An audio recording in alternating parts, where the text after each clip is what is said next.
A poďme teraz na naše zemepisné okienko. Ak ste dnes tipovali Boleráz, uhádli ste.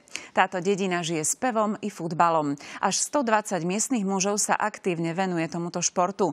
V obci má bohatú históriu aj dobrovoľné hasičstvo a výroba škrobu. Tento pamätník postavili na pamiatku 9 Boleražanov padlých v druhej svetovej vojne. Pred 2 rokmi sme tento pamätník zrekonštruovali a tým sa vytvorilo vlastne také námestníčko. Z hliny, ktorá sa nachádza v katastri obce Boleráz, palia takéto tehly. O výstavbu domov v okolí z bolerážskej tehly je postarané. Bolerážania majú veľmi radi puding, lebo ho tam aj vyrábajú. Škrob sa robí z kukurice a pudinky sa potom robia z toho škrobu. Kukurice majú už aj z Ameriky, aj zo Slovenska, toto všetci, čo sú družstva, oni dávajú všetko kukuricu.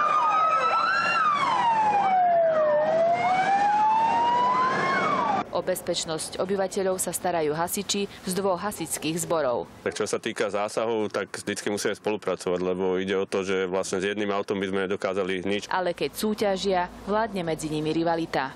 Vyhrali sme v Smoleniciach putovný pohár, ten si tak cením asi najviac, lebo ho získali 9 krát po sebe. Ja bývam v obci Boleráz, ale som srdcom a dušou Klčovanec a tu som aj zostal v zbore.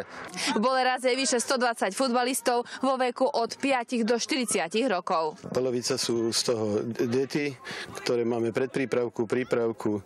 Žiaci sú momentálne na prvom mieste. Som už dal 36 gólov a som druhý najlepší strelec tejto lige. Prečo hrávaš futbal? Lebo ma to baví. A je to zábava.